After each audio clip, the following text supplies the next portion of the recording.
Hey, welcome back to Seven Figure Music School. I'm Daniel, this is Nate, and we're here to help you run a systems and mission-driven school.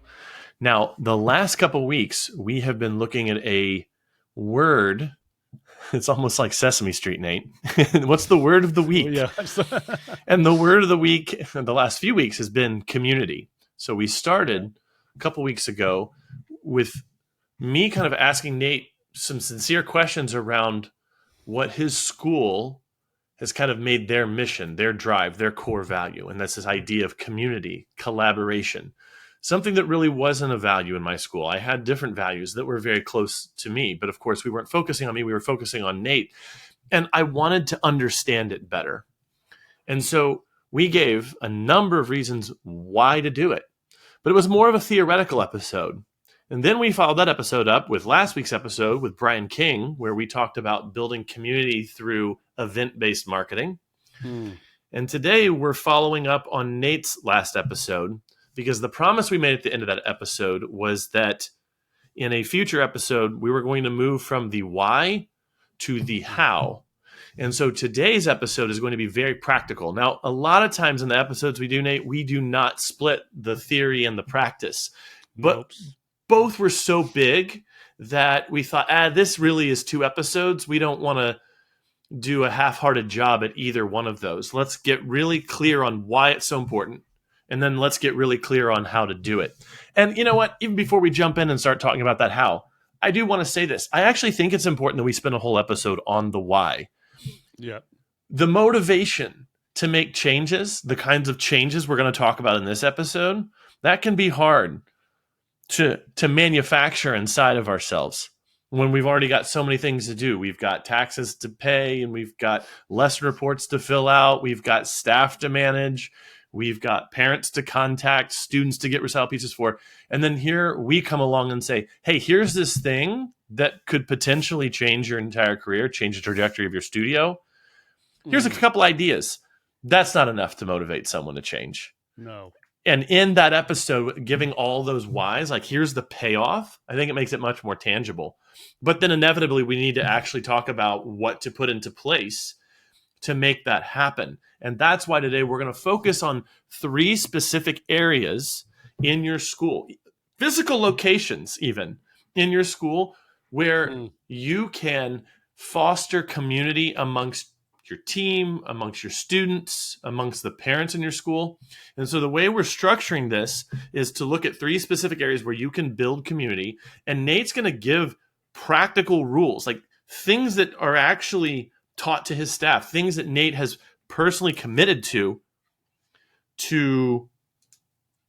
create that sense of community amongst the people at BMF. So Nate, I'm really glad that you're willing to share this with us. Where should we begin? Well, we should begin by saying, to highlight what you just said, if you haven't yet listened to episode 73, good point, sort of first part of community, you should 100% pause this, go back, listen to that, then come here. So the way I've been thinking about it a lot, Daniel, has been sort of like areas within your school that you can put these new kind of habits or these new policies or rules or principles or however you want to frame them, but let's call them habits for right now, into specific areas. And I've broken them into 3 areas.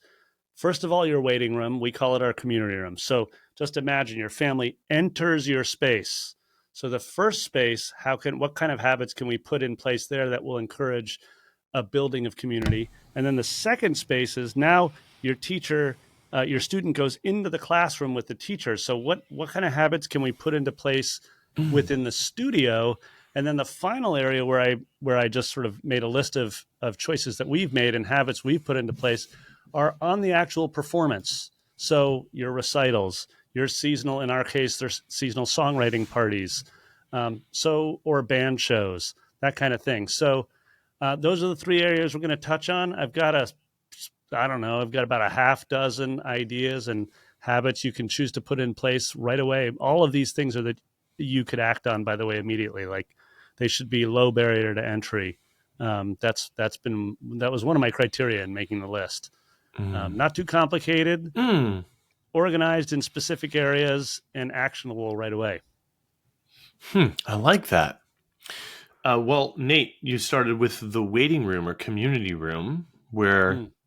you're creating, it's a physical space to build connection. What are some of the rules and habits that you have in place there?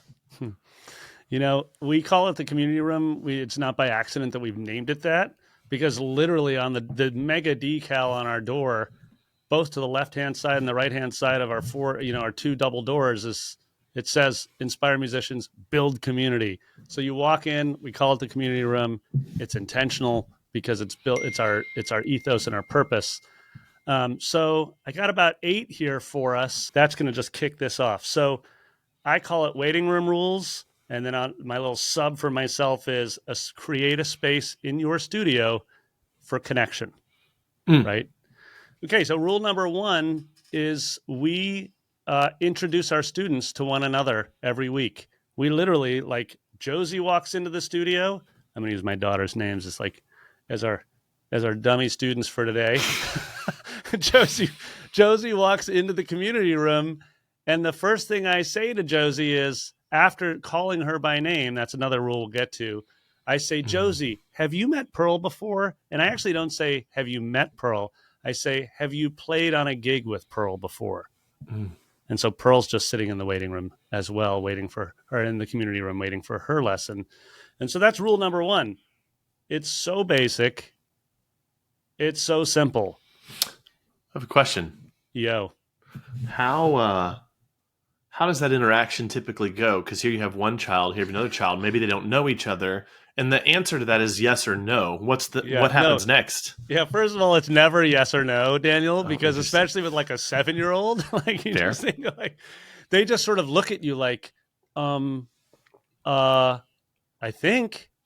Mm. Now, that's all that actually matters. Is because what you're doing in that moment around building connection is you're just pausing the one student long enough to make eye contact with another student and recognize that there's another musician in the room.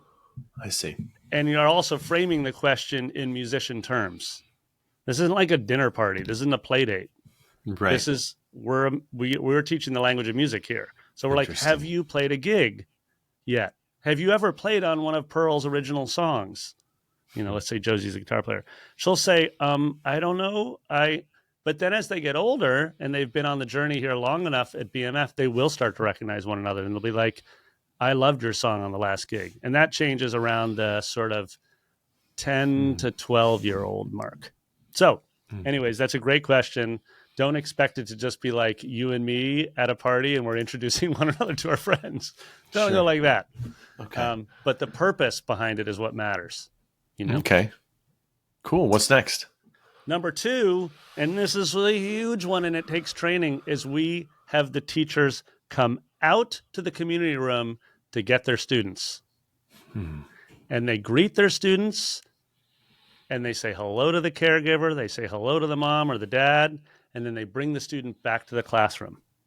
Okay, there's 2 things that are happening here. Number 1, they're also, I'm going to just actually bump over to rule number 3, which is that when the lesson's over, the teacher takes their current student they just finished a lesson with out to the community room, and they do up to a 5-minute review of what they achieved in the lesson and then what their goals are for that week. Mm. Right? So they're taking the student out to the community room, they're sharing what just happened with the parent, and then they're handing that student over, right? Then they just look to the right and they're like, hey, Pearl, great to see you. Time for your lesson. They go over and say hi to the parents or the parent or the caregiver. They grab Pearl. Oftentimes it's from like a drum circle or a jam session or a game we're playing in the community room. They grab Pearl. They may even sit down and play the drum circle for like 3 minutes with Pearl to start their lesson. And then they bring Pearl back to the studio. Mm. That is a huge piece of what we do. And it always takes training with new teachers. Because in a lot of studios, the classroom becomes their sort of like hideaway, almost like a fortress. Like, I'm going to hide here with my guitar and my books, and I'm going to just be safe here for the next 4 or 5 hours. And that's the opposite of community. Mm. right? So you need to get your teachers. In our case, we say to the teachers, you go out, you do a review of what just happened, you go out to the community room, you say hello to the community, you welcome your next student and bring them back.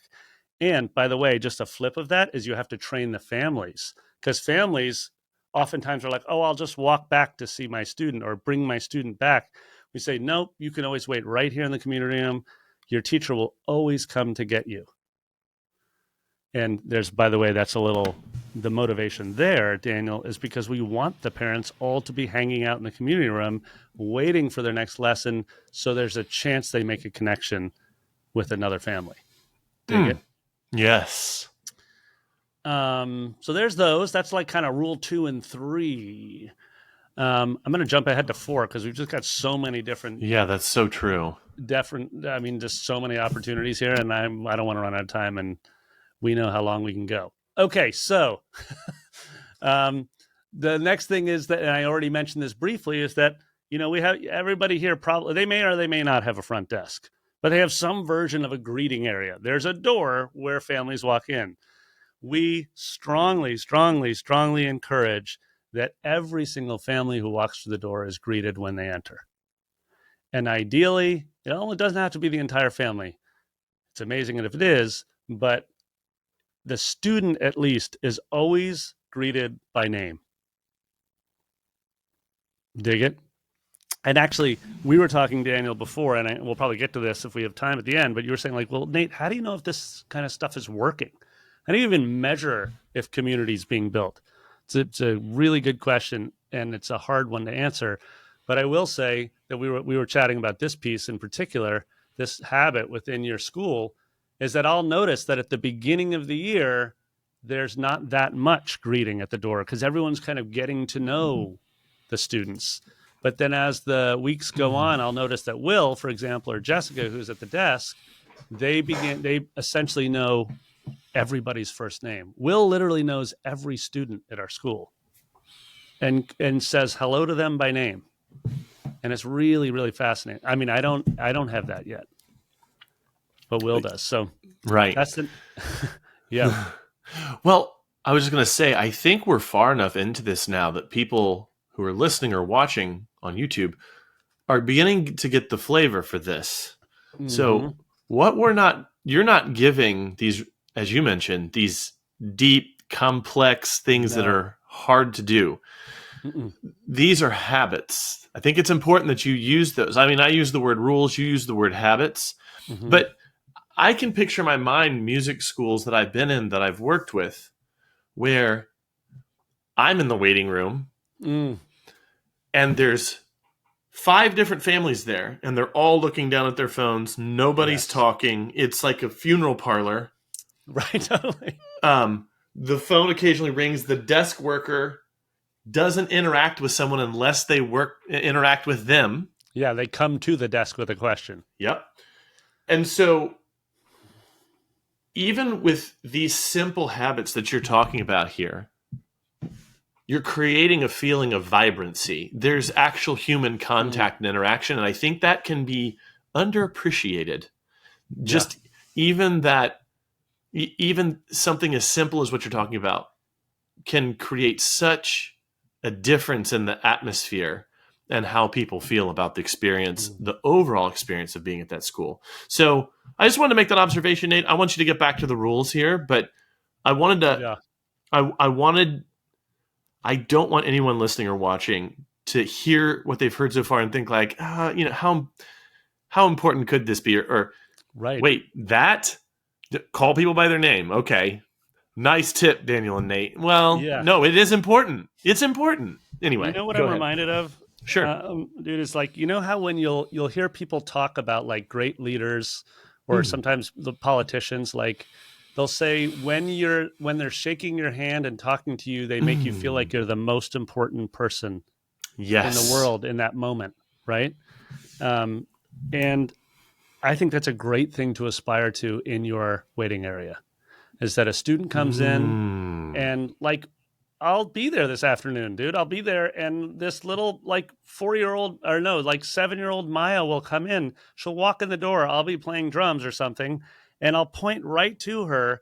I'll wave and I'll be like, Maya, please come. I got a drum waiting right here for you. And just for an instant, Maya's like, man, I can't believe someone's paying attention to me right now. Like they feel that point of connection. They just feel important, as they should, because they are important. Okay, back to the And the other thing I was going to say is, I thought you were going one place with that, but you went someplace really good. I have another perspective to put on top of that. What do you got?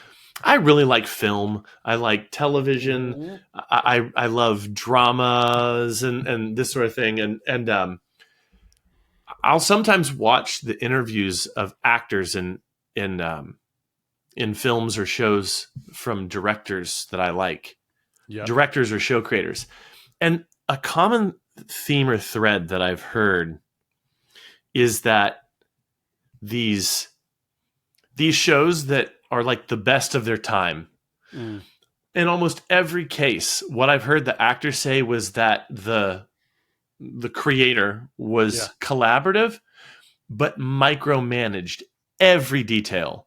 Jerry Seinfeld is on record about his show, Seinfeld, saying that the reason the show was so good and that it's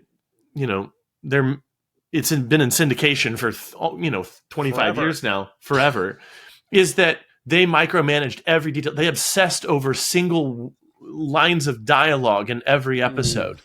I think about Mad Men, just a really terrific show, and Matthew Weiner, who created and wrote and directed some of the episodes, just how much attention to detail they put into those scripts, and even down to things that people wouldn't even know. Like he rejected some typewriters that they were going to put in shots because they weren't invented yet in the year that the show was existing. So like they were typewriters from 1964, but this year it's 1962. He refused to have them in there. Nice. Just that attention to detail. And what you're talking about here, Nate, the thing I thought you were going to get to, but apparently only I'm neurotic enough to think this way, is that it's that attention to detail. Just making sure every I is dotted, every T is crossed. I appreciate a thought. That, and that's a awesome point. And but remember when I said like we introduce students, one of the details is I don't say, Josie, do you know Pearl? I say, Josie, have you played yet with Pearl? Yes. That's a deliberate speak. That's really important. I'm going to get to a couple more of those details that I think are like as anal as the typewriter piece, which is not anal actually. That's like that's essential because it discredits the entire shot if you've got something that's historically not accurate in it, for those that are taking notice. Okay, let's knock out a few more habits that you can get into around your waiting area or community room, if you call it that. So for those of you that are fans of the podcast, you've heard me talk about our community room. You've heard me talk about the jam sessions that happen in them.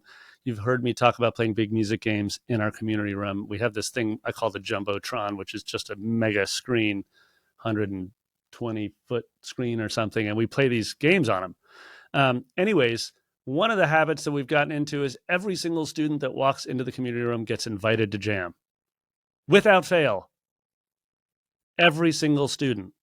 And believe me, Daniel, I already know the students well enough now to know who's going to say no and shake it off. But they always get invited. There's no exceptions, right?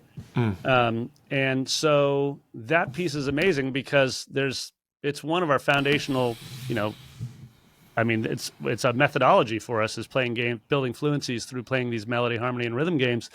And then we play them in the community room and we invite people to play. But the real reason I want people to play with us right then and there is because I want them to feel a connection to other gamers. I want them to feel a connection to the other students that are playing in a drum circle with me, right? That's what matters, actually. If they develop any sort of fluency in that moment around the melody game we're playing, well, that's like a bonus. But really what I care about is that they're playing and connecting with somebody else in that moment because there's only a couple of gigs a year and they're playing in a band with 4 or 5 other musicians. Like it's the opportunity. If the only opportunity to connect is on the bandstand, well, not a lot of opportunities, right? So that's a habit. And then dig this, Daniel, is that um, we also invite every single parent or caregiver to play. So that's the kind of habit that's going to take a little bit more practice for people listening. Right. If they're like, I'm not so comfortable with that. I dig it. I'll tell you, I'm going to be totally honest. A lot of our teachers don't feel comfortable or confident enough to invite the parent over to play in the drum circle. So that's just another sidebar practice here for all of you founders listening. You have to model what you want. And so I am always inviting the caregivers. I'm always inviting the parents into the drum circle to play a game. In the case of like we were playing Songbirds, which is one of our melody games, and we use dry erase. We use these like laminated sheets, and they just basically draw melody maps based on what they hear. They're like melodic dictation games. And I just hand them out to the parents. And I had a couple parents playing Songbirds with like 4 or 5 other students in the community room the other day. And that's huge. You say like, how's that building community? Well, just think of any classroom. Like you feel connected to those that are actually on the same, doing the same exercise you're doing, right?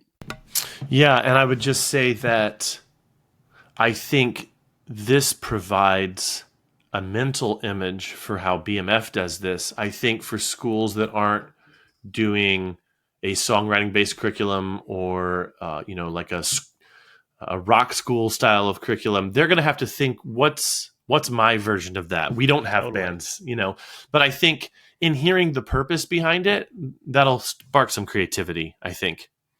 Yeah, totally. Yeah. And keep in mind, like, I think it's really, I mean, that's a really important discernment to make. Like everybody has their own program. It's not like all methodologies are totally unique. That's not what we're saying. But you do want to honor what your program is. If you're, for example, a Suzuki Music Studio, then you're going to have specific materials that you might want to reference. But keep in mind, like Suzuki is an ear before eye approach. Tons of ear training opportunities. In addition, a lot of our games we're playing, by the way, are just like rhythmic dictation or transcription games, which is absolutely a part of Suzuki. So you might package it in a different way. You might present it in a way that isn't presented the way we might do it at Brooklyn Music Factory, but the end goal is still, the intention is still the same. You're trying to get students to do an activity together in advance of their lesson or after their lesson. So there's some version of connection outside of the classroom. Dig it? Mm-hmm. And if you can extend that to parents, you're winning. I promise you that. I get like 5% parent engagement, but I ask them every time. So if you're getting like 50% of the parents all doing like some cool melodic dictation in your waiting room, you've got to write us and tell us about it. Okay, let's knock out these others awesome. And get to the studio habits. Okay, the last couple things that we do within the community room and waiting room, again, not rocket science, really straightforward. Number 1, if you have recitals, you have community events, make sure that you have posters hung. Make sure that you have a QR code on the poster. Make sure that you have printed flyers that you can hand to a parent. And make sure that you're verbally inviting families to the upcoming recitals. You're handing them a flyer about it. You're saying, be sure to show up. Here's when it is, right? Do not assume that like your email is all you need to do to get families connected to the larger communal piece. So, we have a Jumbotron I was talking about. We always, now we just have, like right now we're about to do what we call a Magic Hour, which is a community concert for the young, like 4 to 8-year-olds Saturday night. And that up there is just a big old poster of the Magic Hour with a QR code, and every member gets free tickets. So scan that sucker and get your tickets. And we hand a parent a flyer and we say, see you Saturday. Right? Those little things, like just taking the extra step of posting a poster and then verbally pointing to it and inviting families is, again, it's one of those habits, Daniel. Right? You're actually taking the extra step to invite someone. Right? That's important. We found it to be really important around developing and building community and getting people to show up, right? Finally, last thing we do in the community room is just a student photo wall. I remember my uncle, I think I mentioned this on a previous app. I don't know which, but my uncle was president of the University of Miami in Florida for like a long time, right? And I remember he would, when I was first starting BMF, I would go to him and I would ask him about, like, just I'd be like, give me some advice, any advice about running. And in his case, it was a huge institution, but he said, the most important thing that I've ever done to develop connection among faculty was a photo wall. And I was just like, what? He's like, yep, photos of faculty on the wall where they could see who they work with. And so it sounds so simple and basic, but we just opened a new home and we're right now literally like one of our top priorities is getting our photo wall back up. Right. And that's all of the students that are part of your community, because your students will walk into that waiting area and I promise you they will walk over to the photo wall. We do one other tweak on it too, which is like we take a little Polaroid of them and then we have a little piece of paper that just says what instrument do you play, what band do you play in if they do, and then what's your musical goal this year? And they write a little something underneath it. You never know what it's going to be, but and it's awesome because students will come up, they'll look at the wall, and then they'll point to somebody else on the wall and they'll be like, she's in my school. And like, really? And that little connection is what you're looking for, right? So that rounds out my habits, hacks, tips, and tricks for the community room. I love it. Where should we go to next on this virtual tour of the inside of your school? Let's go to the classroom next, and then we'll end with the performance, the main stage. Dig it? Okay, so the classroom, again, I've sort of subtitled, like, what is the teacher doing in the classroom that is helping build community? I set studio room rules, a collaborative learning and discovery environment. Right. So the rules are in our studios are all about how is this teacher collaborating, getting the student to think about collaborating. So that's another fancy word for we just say for building community. Right. So in our case, our lesson architecture goes like this. In a private lesson, every lesson begins with the free jam for 5 minutes. We call it a 5-minute warm up. And you were talking about details around language, Daniel. This is a really important detail. We say there's only 2 rules to the 5-minute warm-up. Okay? Number 1, you always keep one ear on me, and I always keep one ear on you. And then number 2, no matter how great we sound, when the alarm goes off, we have to stop at 5 minutes. So notice what's baked into that. Number 1, the connection. Number 2, you're getting rid of judgment immediately. No matter how great we sound, you're just getting rid of the idea that you could possibly not sound good in a free jam. Just no matter how great we sound, we're done at 5 minutes.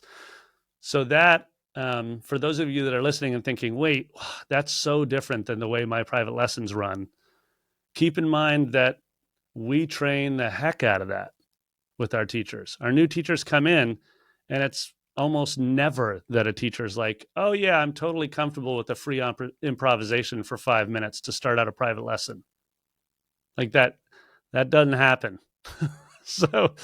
So again, we train to that idea. We're like, this is a habit we want you to develop. Every lesson starts with this.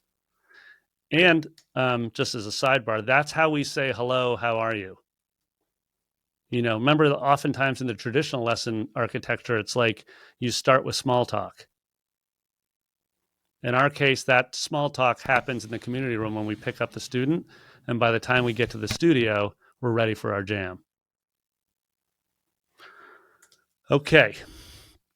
Next, and this is another, it sounds simple, but it really is important that we say it out loud often in the beginning with new teachers, is that our teachers always play with their students.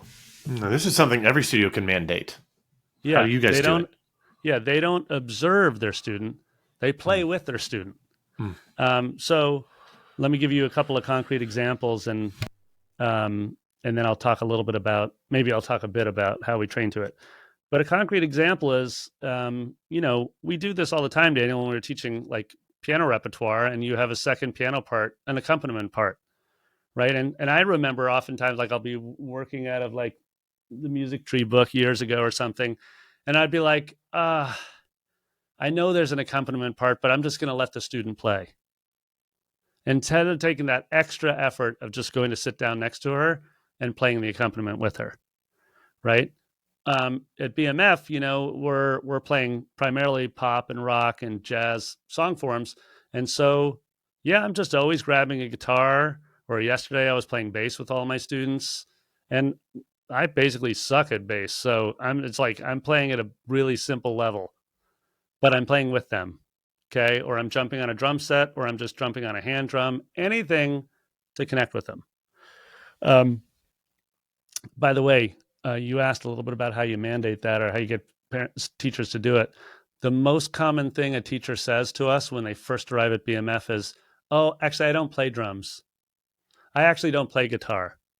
And the most common thing we see with our teachers, like 6 months later, is they're playing everything. Right? Mm-hmm. And it's super important for everybody who just heard that to just contemplate that for a minute, because one of our core values is be the best version of yourself.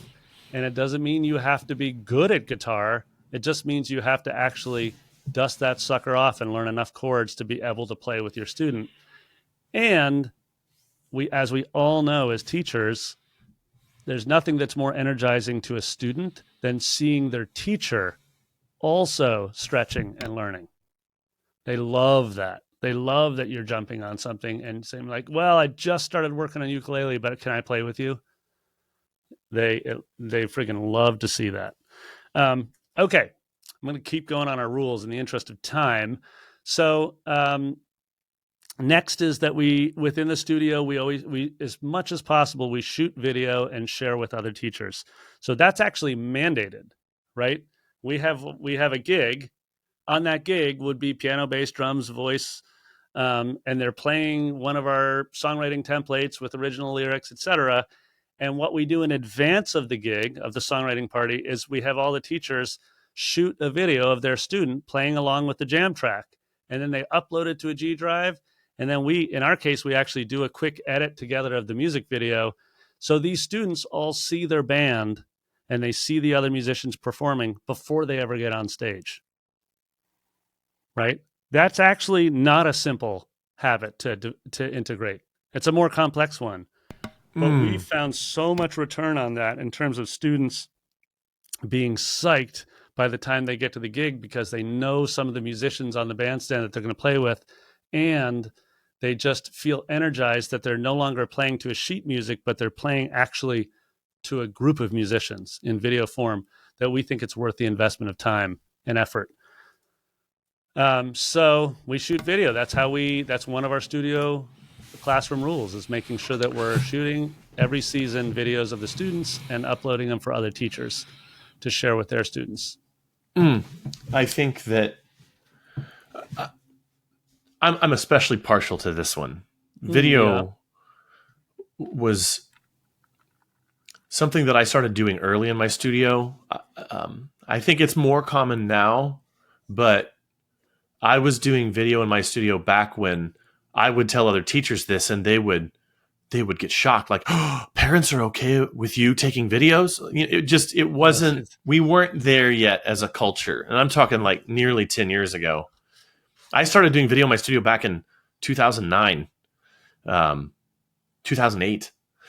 Point being that, again, these are small actions. This one, as you mentioned, a little more complex. Small actions, but the cumulative effect of all these together creates a different experience and a different emotion inside the people who are participating in this. I'm not being very eloquent in saying this, but it is true. Well, yeah, Daniel, and we're like right now we're in the middle of our gig prep. Like songwriting party's coming up within like 4 or 5 weeks of when we're recording this app. And what's happening right now is that I'm watching students, and they're posting in the Slack channel. I'm watching students practicing to another student of another teacher their video. So they're literally like singing along with the vocalist will be singing along with another pianist from a different teacher. And like there, you're absolutely right. There's some emotional thing that's happening there that's very different than the aloneness of just singing on your own. And the video, the fact that it's of another student playing this same tune, um, yeah, it's super. I agree with you. It's really powerful. Okay, so can I jump to the last couple before we get to the gig? Oh, I'd love to hear them. Okay, so we have a few more rules within the classroom that I think are really important around building community. The next one is we send all of our lesson reports within 24 hours, including videos of lessons whenever possible. So why is this important? Because it actually, if you like, I make an effort to shoot video and have me in the video with the student. And then I upload that, I put that video with the lesson report, which is just a glorified email, home to the family. And this develops connection because the family members see their student, their child, and they see the teacher. And that begins to like develop that triangle of trust that we call it, which is a connection between the teacher, student, and parent. So sending those reports within 24 hours, that's mandated at BMF. We literally measure it. We really have on our dashboard a percentage of your reports that have been sent. And we know, basically, it's not like it's punitive. It's like, hey, this is what we're all aspiring to, so let's get her done. Okay, moving on. We have a couple of other things that are actually also just literal that we do. Within the classroom, we actually have a community checklist. It's just the teacher goes through it and there's like, okay, it's this time in the songwriting season or this time in the semester, have I done the following? And they go through this checklist and it's called community. It's like, have I put my student on the gig song tracker, meaning have I put them on in a band with other students? Next is, have I, I just talked about this, have I shot the video of the band and uploaded it? The video of my student and uploaded it to the band. So we literally have a checklist that we give teachers and like go through all of these things and you have to do it and put a check on that box. And then again, just like the lesson report sent percentage, Ben, our private lesson director, will just ask the teachers. We'll be like, hey, how's your community checklist coming? What percentage of everything on that community checklist have you done? So again, that's a little bit more complex, but it doesn't have to be at all. It could just be a poster in your classroom that you put up that you're just like, hey guys, it's recital season. Have you, shared the recital date with your families yet? Check. Have you, simple things like that. Doesn't have to be complex. Finally, and this piece is, we talked about a little bit in the community room, but it's one of the very first things that we train to. We have these 2-day training days at the beginning of every school year. We just say, teachers, memorize your students' names. That seems obvious. But also memorize the first names of the parents. Less obvious. Right? Less obvious. But it's essential. Because anyone who's been teaching a long time knows that your community and your connection starts there. Starts within the triangle of trust with the family, and then it evolves beyond there. I'll just say, if you want all of a sudden your waiting room to be a vibrant place where parents are talking with one another, well, then the teachers need to know the parents' names because the teachers are the ones that are going to be facilitating those conversations between parents. Dig it? Yes. Okay, so that's the last piece for my what can we do within the classroom to promote community. I'm going to move on to the final area, if that's cool, Daniel. Yeah, I think so. I'm just taking this all in. I think maybe the encouragement I would give people is that there's probably a couple different ways that you can take all these ideas that Nate's giving. There's a couple of ways that you could choose to deploy them. Maybe for those who are listening to this at kind of a casual level or I'm commuting right now and I'm listening to this. Ooh, that's a really good one. Oh, I like what Daniel said about how the waiting room is kind of like a funeral parlor. What could we do to make it more vibrant? And, maybe you take a couple of these ideas and you implement them. We should greet students by name. we should come out. I can think of studios right now where the kids walk back to their classroom, Mm-hmm. the teacher doesn't come out. Yeah. But by the teacher coming out, it's just another human in the room, and it creates something different. Mm-hmm. But then I think there's a second way to deploy this, and that would be to think very deeply about this. In reality, I can't remember who said the quote, but we all know I like a good quote. That success is not a one-time action; it's a habit. And while I'm not going to cast this conversation around community in success or winning or that sort of thing, I will say that culture is created by habitually doing something over and over again. And oftentimes the culture is created unconsciously. People are doing it from instinct, not because there's a list of rules on the wall. And so I think if one wanted to implement these things more deeply, it first might look like rules, policies, principles. Yeah. Over time, it does become that instinctual thing where you just do things a certain way, just like one might on a gig.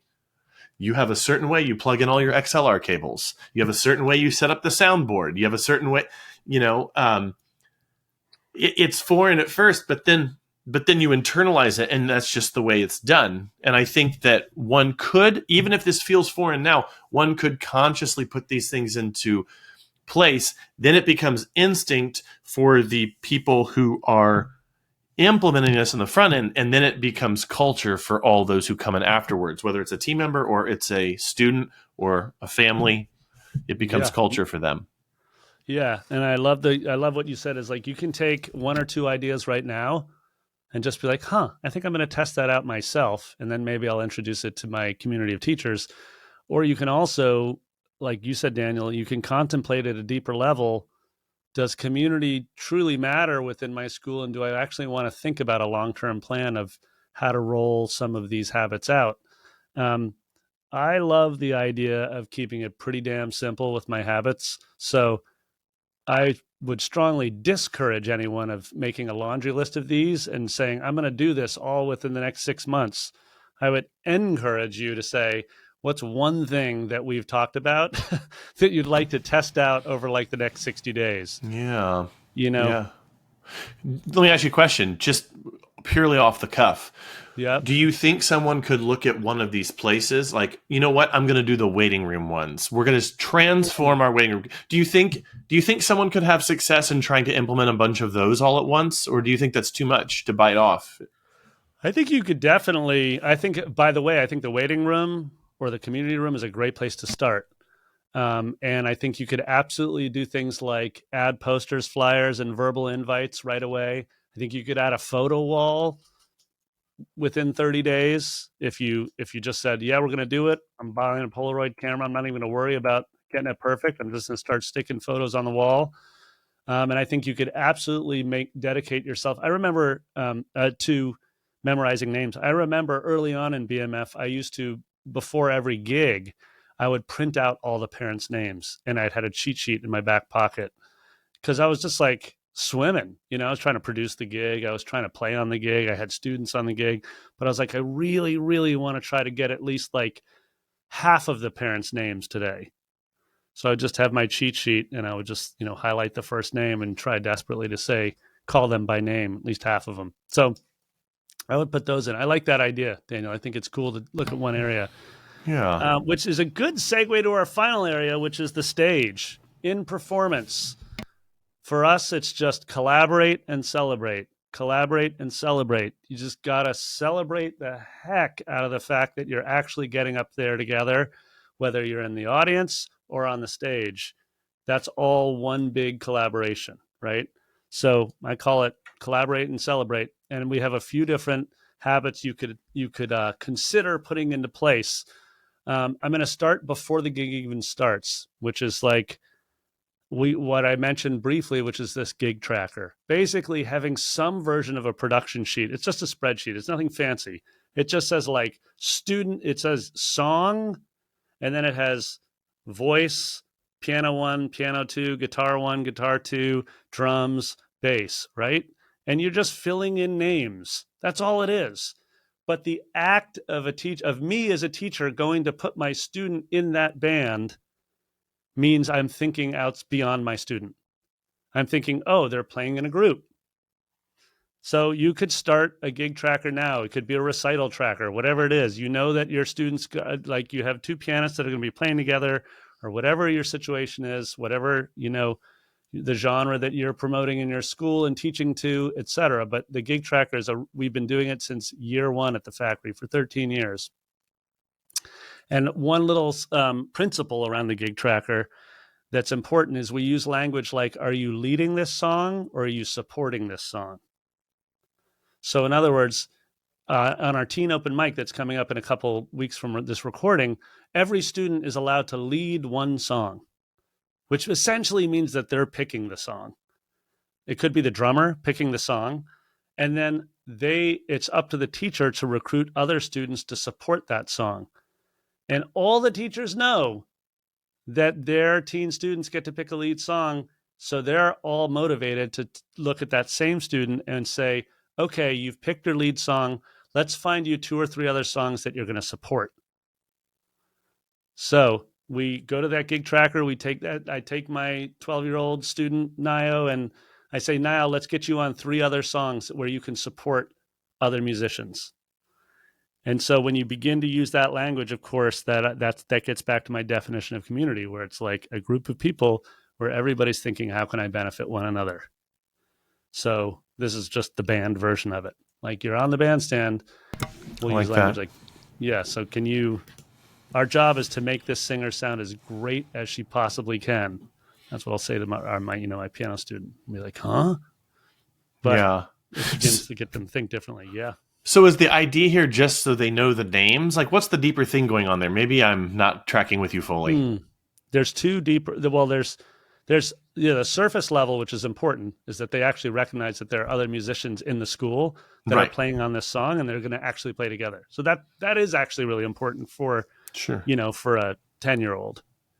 But the deeper principle is this: that they're in a supporting role, which is beginning to plant the seed that as musicians, we're in service to something or someone or something greater than our skill at the instrument. And so obviously we all know this. If you're a parent listening to this, you're like, man, this takes years for my kid to even begin to think about anyone but themselves. Right. But we do it, gig after gig after gig at BMF. And we will literally use language with the older students. Like an advanced 15-year-old will be like, Aiden, we need you to be on this intermediate gig because these students need to know that you're there to support them. Remember when you were 10? Yeah, well, now you're 15, and we have 10-year-olds that need to know what it's like to have a 15-year-old who's an advanced student supporting them. And so we'll say things like, this is your community service to go back this singer, So that's the deeper underlying meaning, is that they begin to realize that their skill on the instrument can be in service to others. Because it's as we all know, like, music can be dangerously egocentric. It's a really scary art form in that way. Yeah. Okay. Especially the more solo instruments, but let's not even go there. Just go to the next rule. Let's not go there. Right, totally. Pointing to myself, piano player. Yeah. No, dude, I know. I spent so many freaking hours in the practice room, and all I was only thinking about what I could do. So I dig it. Okay, moving on. We got a couple of other things.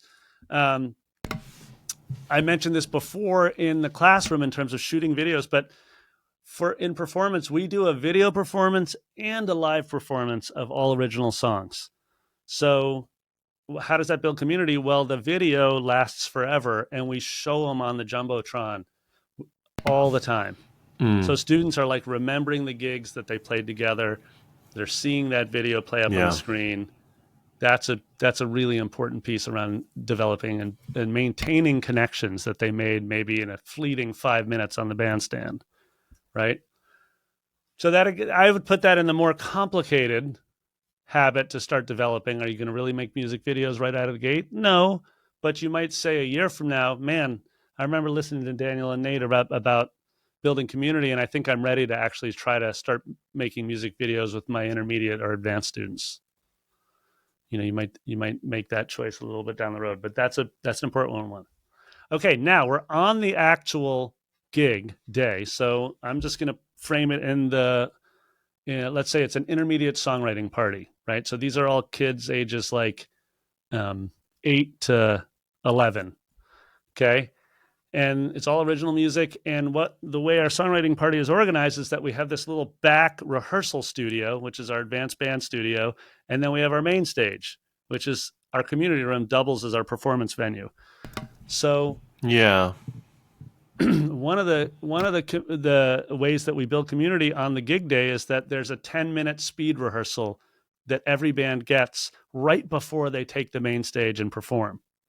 So they go back to that rehearsal space, and that 10-minute rehearsal is led by a couple teachers, and those teachers might not even be the students' teachers, right? It could be any teacher. So right away, these students are getting exposed to other teachers, and they're meeting their band before they go on the main stage. That's a very intentional part of our party. Dig it? And then finally, they move on to the main stage, and we always, and this is a habit you can start right now at your next recital, is we always take a beat and we look at every student and we ask them if they've ever played with one another. And so we always pause, and the students, of course, again, back to your question like 20 minutes ago, Daniel, of course they don't say like, totally. Not until they're like 11 or 12 will they be like, right. Oh yeah, I've played with Andy and Josie before, but they'll just stare at you and you'll be like, okay, well, let's meet one another. And it's really important to understand why we're doing this. For all the reasons I mentioned before, we're trying to get these students and these to start to make eye contact and connect with one another, realize that they're actually making music with another human, which is a radical concept for any kid aged like 4 to I'd say 9 for sure, right? But it could be even older. But there's another reason, which is that we are showing all the parents. We're doing this in front of an audience of 70 people. And we're showing the parents that this is what it means to be a musician, that you collaborate and you perform together. Because everybody listening here knows that parents are focused generally on one thing, and that's their own child. So if you need to start to open parents' minds to all the other musicians that are part of your child's experience, then they need to see and be educated themselves on what it actually means to be a musician in a band. So that's what we're doing there. We're literally taking a beat and saying, hey, everybody get to know one another. And then if they're in advance, let's say they're 12 and up, then we're putting it on the students to actually lead that. We'll say, yeah. Oh, no. Continue, Nate. Okay, I was just going to say, we'll ask like Nora, who's about to do another songwriting gig. She's 12. We'll say, Nora, can you introduce every musician in the band? And so, of course, she doesn't know everybody's name. So she's going to have to go around and ask their names. And then but she'll lead that, right? And in that moment of Nora leading the introduction, on drums, we have Pearl. On bass, we have Kenta. When she does that, her parents start to expand their view of community. They're like, oh, wait, Nora knows all these other musicians, right? So that's the key there, because our theme is community and connection and collaboration. That's what we're talking about on this episode. So the introduction isn't some sort of showpiece. It's not like, on drums, Pearl, boom, boom, boom. It's not like that at all. This isn't a Vegas show. Right. We're using the main stage as a point, as a classroom. Okay. I'm noticing a common thread that's gone through all three of these, and there's been this focus on the name. There's been this focus on deliberately introducing people to one another. Yep. I have no pushback on this idea. I think the question I have that I don't want mistaken as pushback, but I do want it to be known as clarification, would be,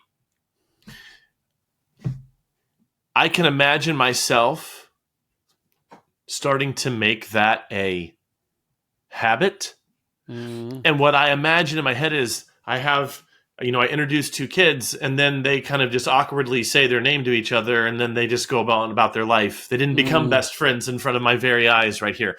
Like, yeah. That um, does, because we're looking for feedback. And if we don't know what we're looking for, then we'll miss the subtle signs of whether it's working mm, or not, yes. and we won't do the follow-up things that I'm sure you do if you see that interaction isn't creating the outcome that you want. So it's the difference between the beginner and the expert.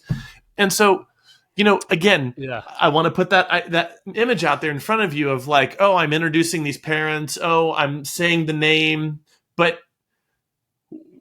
what's the deeper thing? Do you see what I'm Yeah. getting at, Nate? No. Well, you raised a really good point right there, which is, of course, what's oftentimes happens is just like it's radio silence, right? Like I'm gonna literally, dude, I'll be on the bandstand in 4 weeks, and I'll have Miles, my 7-year-old student, playing with Dylan, my 9-year-old student, and I'll be like, Miles, have you gigged with Dylan? This will be on the bandstand, okay? So it's in front of all the parents, and Miles will be like, and I'll be like, okay, can't quite remember yet, but let's see, Dylan, have you gigged with Miles before? And Dylan will be like, I don't think so. And so then normally you'd be like, oh, did this whole thing fall flat? But in that moment, you're just like, man, okay, this is the first of many gigs together. Congratulations, boys. Okay, shall we get the song started? So I'm always like in that moment, that's the education piece, right? I'm just planting a seed. They're saying hello to one another, kind of, in the way like 7 and 8 or 9-year-olds would say hello to one another. But the real purpose there is to plant the seed that they'll be back on the bandstand again together, many, like dozens more times. That's actually what's happening, right? And so if you're going to start developing this habit on your recitals, then you want to think through like what's your follow-up comment when the kids just stare at you blankly, because they will. So you might just be like, incredible, okay, so this time you're playing whatever, this song out of the Suzuki book, but next time imagine you two playing da da da da da. Incredible, you guys are going to be performing together for years, I have a feeling. Okay, shall we do it? Whatever, you got to come up with your own version. But I don't know if that helps answer it, but that's the way my mind's working on the bandstand. That makes sense. And I will say this, go Daniel, ahead. is that I see teachers that are trying to understand the value of this. And sometimes they'll just say, like, they'll ask the question, but they don't really have a follow up. So there's sort of that moment, and they don't quite have it yet where they follow up with a comment. And that's just because they're new to the idea. They're just beginning still to understand the value of that teachable moment. But they get there totes. Okay, one last tip for performances and building connection, and then that's a wrap. That's all I got for today, which is that on the intermediate and advanced gigs, or on the intermediate, beginner, intermediate, and advanced, but hopefully not much on the advanced. On the beginner and intermediate, our teachers always play with the students, even if it's just one teacher. So by the time our kids are like 11 or 12, generally it's like out of 6 possible positions in the band, 5 of them are students, right? But a teacher will always get up there, and it's really, really valuable for that teacher to find themselves on the bandstand with 5 students, 4 of whom aren't theirs, right? Because that's the deeper meaning there, is that they begin to understand these musicians as musicians in that moment. Even if it's a 7-year-old playing a beginning song, right? So that's the last habit that we get into, is that we're always like, back to my comment before of a teacher being like, oh, I don't really play the drums, or I don't really play the bass, or I'm not actually a guitarist. I'm like, you may not be today, but I say you put yourself on the gig, getting back to that gig song tracker, put yourself on bass for those songs this winter. And next thing you know, you'll be playing bass, right? But it gets them to not only strive for themselves, but also to get connected to those students. So that's a wrap. The 3 areas: community room, classroom, main stage. What we can do. I think as a final encouragement, I would just point back to what we've been highlighting all along, that if your sample size is 1 week, or is to decide whether this is working or not, I think you're approaching this in the wrong way. I think if the idea here is, are there any, tasty tips or quick hacks that's not what this is about. This is about culture. And this, again, as we said at the outset, this is the practical side of of episode 73. Episode 73 being the reasoning, and this being the how-to. And what I'd love to hear from folks is, what are you going to put into place? Or what are you doing to build community in your school that we haven't talked about here? Love to hear that.